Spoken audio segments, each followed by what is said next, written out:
Chrome from Vancity Vanlife hooks up a fellow van lifer, and Nikki Delventhal buys some property.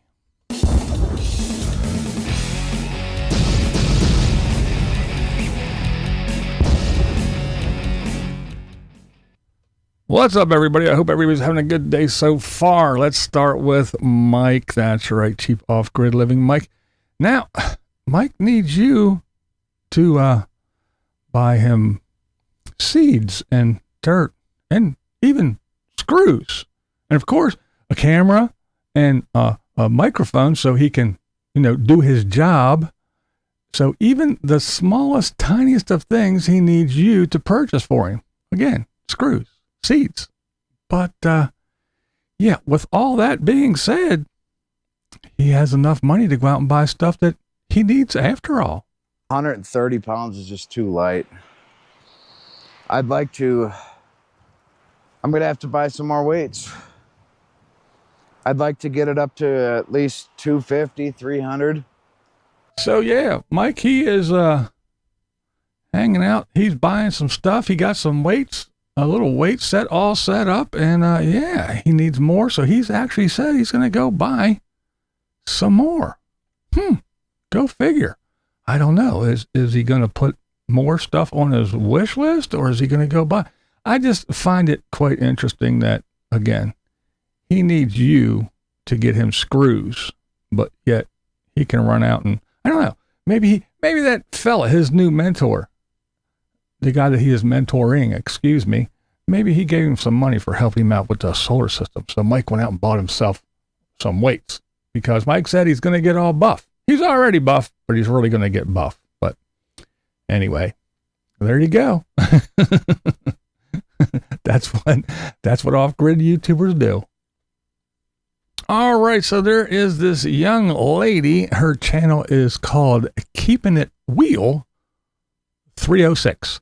Now, she met up with Chrome, and Chrome hooked her up with some batteries. That's right. Good old Chrome from Vancity Vanlife. Now, this young lady, she is in a wheelchair. She is solo living in a van, yes, and in a wheelchair. Now, about 6 months ago or so, Chrome did a van tour with her and went over her van and everything. But they met back up. And, he hooked her up with some batteries for her van. So after watching the video of her getting hooked up with batteries and stuff, I kind of found her quite interesting. So I started watching some of her stuff. And now I just started watching, so I don't know a whole lot about her. But, I think I just subscribed to her, so I'm gonna check her out for sure. Now, she has a spinal cord injury, but it doesn't really get her down. She is still very, very active. She has this wild bike thing that she rides, which is really cool. She surfs, I guess, wakeboards, whatever you want to call it. But yeah, very cool stuff. Very cool stuff. She was on some trails that were labeled as accessible. And she went through, and there was all kinds of obstacles and and all kinds of things. Here across the street on the other side of the road was the boardwalk one where it was very accessible. But she went down the crazy route, and she had some issues with the terrain. But she ventured forward. She went through. She even tipped over once. She found a nice gentleman along the path that helped her out over some roots and down over some things. But yeah, very cool stuff. And she kind of inspired me just a tad. So she showed some other things. One of the things that you don't think about is she was looking for a parking spot. And when she pulled into this one, she had plenty of room to get herself out of the van. Here, as you can see, she has plenty of room, and she gets out and unhooks herself, puts her little wheel thing on there, and away she goes. However, when she came back after her little venture, yeah, it wasn't quite the same. There was somebody else there, the people that were there left, and yeah. So there you go. You see, she is very, very close to the car, and when she tries to get lifted, and she just makes it and gets up into her van, which, again, things you don't think of.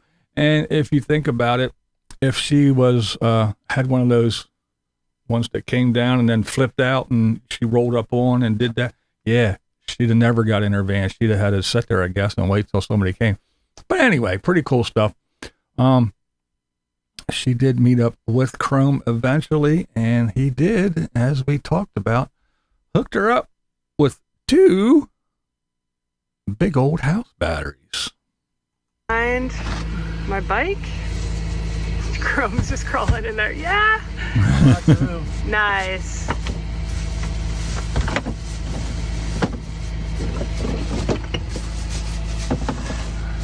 One. Are we okay to put them, not stack them, put them side by side? Yeah, as long as like that wheel block, that orange yellow thingy. That's her bike thing there. As long as they fit side by side there, it should be good. Because I think there's enough room here. Okay. Is that in the way of your bike? No, it should be good. Okay. Well, we managed to find room for the batteries between my bike and my water tank. And then this summer, I'm going to build out my battery cabinet, make it a bit bigger to fit these new batteries. But I can't wait to have so much more power. So thank you so much, Chrome. And everyone go check out vantoys.com. So there you go. Chrome, Vancity Vanlife, hooking her up with some batteries. Now she will have twice the power that she has now. So I'm going to be following this young lady on her travels. She seems pretty cool. She was in the Paralympics and everything.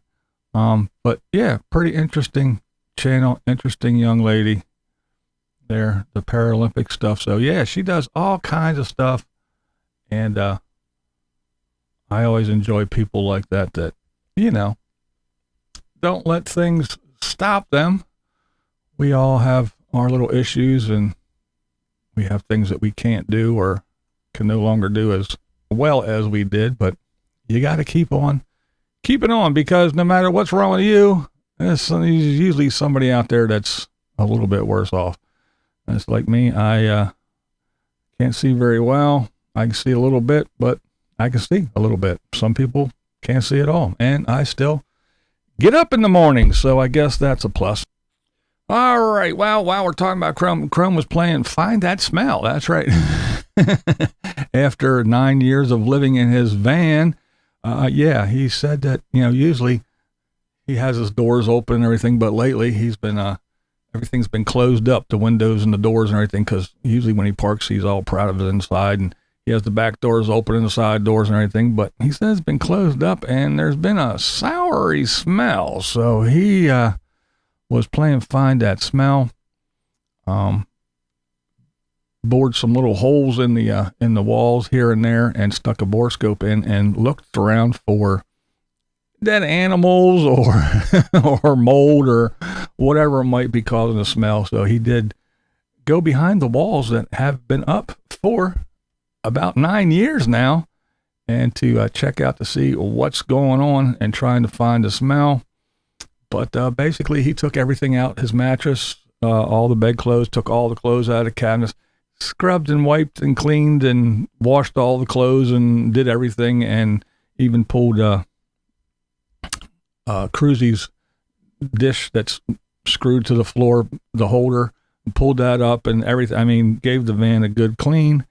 And it seems so far that, I guess it was just Chrome's funky ass and his dog in the van being all closed up made it, just smell a little bit. But the other thing that I was thinking about is he even took out his refrigerator freezer and cleaned that up and everything. Because if you think about it, that thing has been in there for a while too. And, you know, at home you have the ones that, you know, they have the old school ones anyway. They have that tray underneath where the condensation goes and it gets all nasty and funky, and that kind of smells for a while. And you try to find the smell, and you pull that tray out, and there's that nasty water, and it smells. It's pretty gross. So I don't know. Maybe it could have been something just you know, that refrigerator freezer thing back there behind the bed. Just you know, I don't know, but it seems so far that he's all good to go with just a good deep cleaning. Well, it's spring, so spring cleaning is in order, right? All right, now we have Nikki Delventhal. That's right, this young lady. She's been on the road for about 6 years now, her and her doggy Camper. And I guess now she has a bow, too, as well, a new bow. But, yeah, she got a property. So it looks like a lot of these nomads are getting home bases for one reason or another. And these, lifers that say, yep, we're going to be on the road. We like living on the road free and easy and this and that and the other. And it seems like everybody's trying to find that little hunk of land, that little place to call home, that little sanctuary to run to when things get bad, and just a place to go to. And yeah, so even the big one, and she has a big giant channel, lots of subscribers, and gets hundreds of thousands of views on all her videos. So she's raking in the bucks. Plus she has all these companies giving her stuff. Help. They gave her a big old off-road, back road van thing to live in for a while. I mean, so yeah, she's making the big bucks.